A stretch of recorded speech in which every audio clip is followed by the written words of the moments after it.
Hello traders, hope सभी की trading अच्छी चल रही होगी। तो जैसे आप देख रहे हो कि मार्केट में इनफैक्ट ग्लोबली बहुत ज़्यादा ही बोल सकते हो कि इंडिसाइसिवनेस और ग्लोबल टेंशन्स बहुत ज़्यादा चल रहा है, जिसके चलते आपका मार्केट बोल सकते हो कि अच्छा खासा गैप डाउन। एक तो फेड रेट कट्स बहुत ही ज़्यादा बोल सकते हो कि रिमेन कांस्टेंट, जो मार्केट्स को एक्सपेक्टेशन थी कि फेड रेट कट्स हो सकते हैं, और दूसरा भी एक डेटा था यूएस का, तो सभी चीज़ें खराब आई।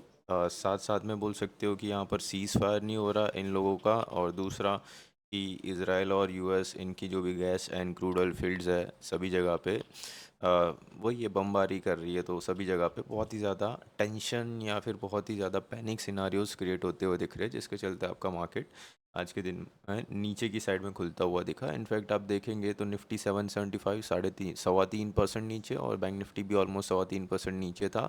और सेंसेक्स से भी बढ़िया भयंकर एक्सपायरी नीचे की साइड में, मोमेंटम पे मोमेंटम। तो पुट वालों ने आज अच्छा पैसा छापा।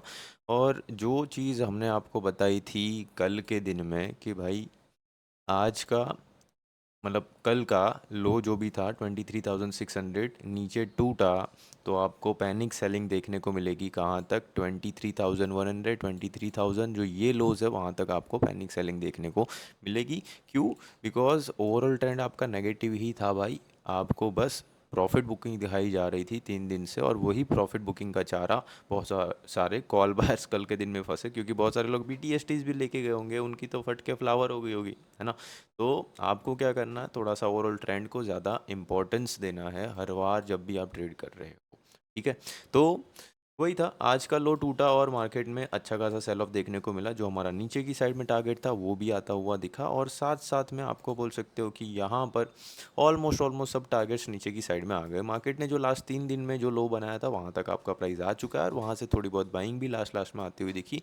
टेक्निकली इसे आप थोड़ी बहुत प्रॉफिट बुकिंग बोल सकते हो। नीचे की साइड जो भी पुट वाले यहाँ तक के टारगेट्स के लिए बैठे हैं, वो पुट जो बाय किया है वो सेल करेंगे, तो ऑब्वियस चीज़ है, प्राइस बाउंस लेना ही है ना। तो थोड़ा बहुत मार्केट बाउंस करता हुआ दिखा।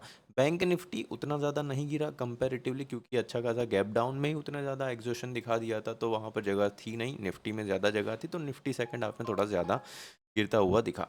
अब क्या हो सकता है उस चीज़ की बात करते हैं, ठीक है। ये था आउटलुक आज का। होप सभी लोगों ने इसको थोड़ा सा सही तरीके से संभाला होगा, पकड़ा होगा, तो ज़्यादा अच्छा पैसा बना होगा। अदरवाइज़ वही है कि अच्छी तरीके से ट्रेड नहीं किया होगा, तो बहुत सारे कॉल वाले आज के दिन में ठुके भी है ना। तो यहाँ पर आप देखिए, कल के दिन में क्या कर सकते हैं उस चीज़ की बात करते हैं।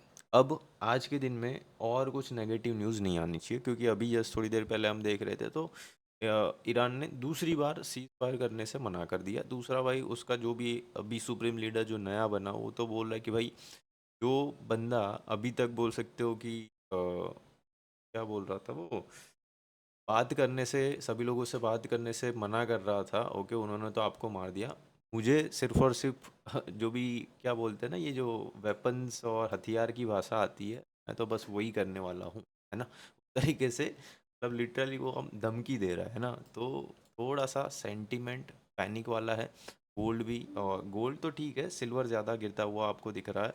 और बहुत ही ज़्यादा इनडिसाइसिवनेस है मार्केट्स में, है ना। हमारे मार्केट्स बॉटम बनाने की कोशिश कर सकते हैं इफ़ आपको अपना निफ्टी 23,000 के ऊपर और बैंक निफ्टी अपना 53,000 के ऊपर इफ़ सस्टेन हो जाता है तो, ठीक है। ये हमारी कंडीशन हो गई।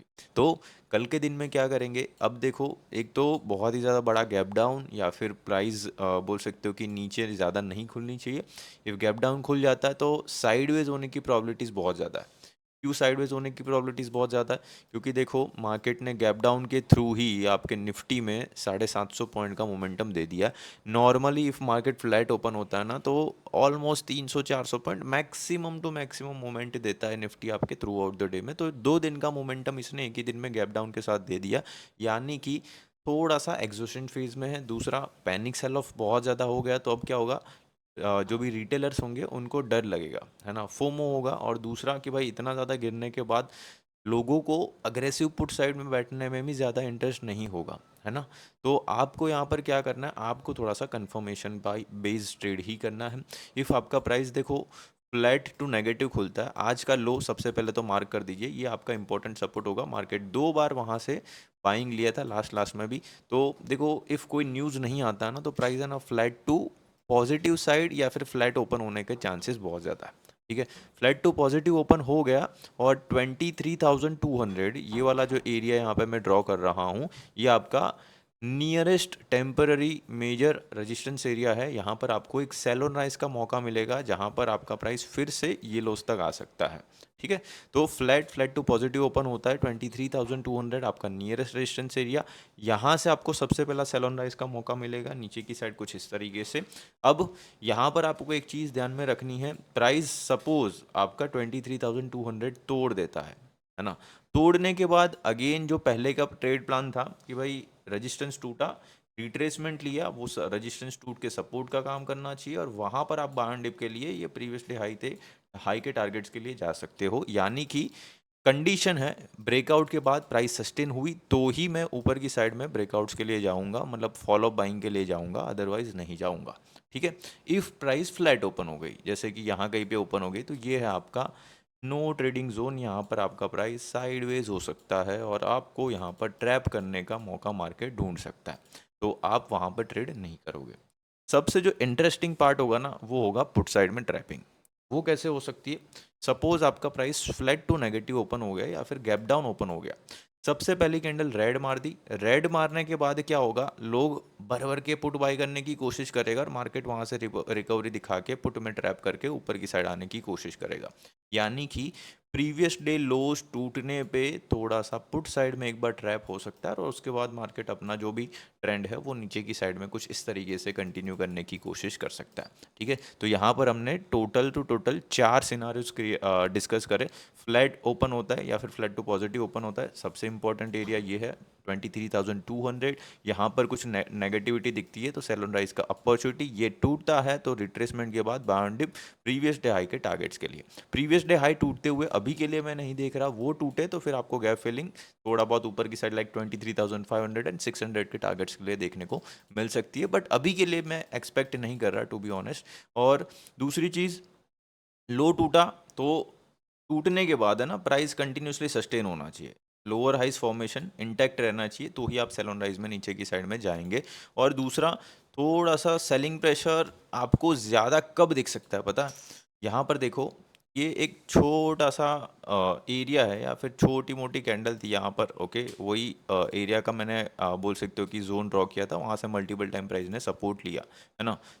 तो ये 2 दिन का जो भी एरिया है नीचे की साइड में 22,800 22,700, ये पूरा का पूरा सपोर्ट एरिया है, एक सपोर्ट एरिया, और यहीं पे एक बाइंग आई थी जिसके बाद बड़े बड़े गैप अप्स और मार्केट वहीं से भागा था, है ना। तो उसके नीचे है गैप, तो आपको जो अग्रेसिव सेलिंग है या फिर शार्प सेलिंग है वो 22,700 के नीचे देखने को मिलेगी।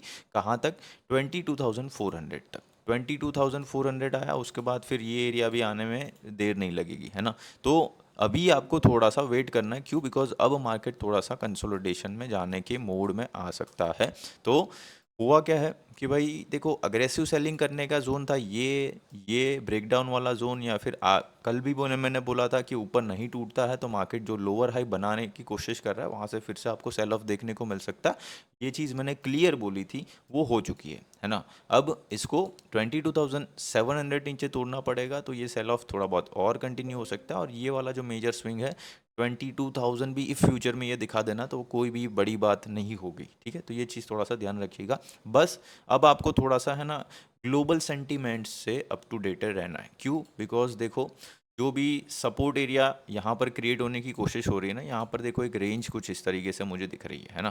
तो यहाँ पर कुछ इस तरीके से रेंज बनती है ना, तो भी चलेगा, अच्छी चीज़ होगी हमारे लिए, क्योंकि यहाँ पर फिर प्राइस थोड़ा सा होल्ड करेगा, आईवीज आपकी थोड़ी डिक्रीज होगी, यानी विक्स थोड़ा सा डिक्रीज होगा, तो वो हमारे लिए लॉन्ग टर्म में अच्छा है, क्योंकि इसी के आसपास बॉटम बनता है तो हमें पोजिशंस बनाने का मौका मिलेगा, है ना। तो according to me intraday positions या फिर इंट्राडे ट्रेड प्लान तो मैंने बता दिया, बट ओवरऑल व्यू है ना, ओवरऑल व्यू या फिर हमारे मार्केट के लिए क्या अच्छा रह सकता है, उसके अकॉर्डिंग यहाँ पर आपको एक कंसोलिडेशन फॉर्म करना पड़ेगा मार्केट को। यानी कि देखो, इफ़ नीचे भी आता है और यही एरियाज के आसपास ऐसे बड़ा डबल बॉटम बनाता है, तो ये क्या होगा ना, एक फेक आउट होगा पुट वालों के लिए, और यहाँ से मार्केट बूम होके यहाँ तक आ सकता है कुछ इस तरीके से, है ना। तो ऐसा कुछ सिनारियो लॉन्ग टर्म में बनता हुआ दिख सकता है, और ये बने तो ज़्यादा बेहतर है, क्योंकि यहाँ पर ही कंसोलिडेशन बनेगा ना, तो हमें थोड़ा सा कंफर्मेशन आएगा कि भाई हाँ, अब मार्केट थोड़ा कूल डाउन हो चुका है, अब एकदम से न्यूज़ आएगी तो हमें वहाँ पर पोजीशंस बनाने का मौका मिलेगा और यहाँ से हमें एक ट्रेंड भी बढ़िया कैप्चर में करने को मिल सकता है और रिवर्सल भी यही एरिया से आसपास आ सकते हैं। बट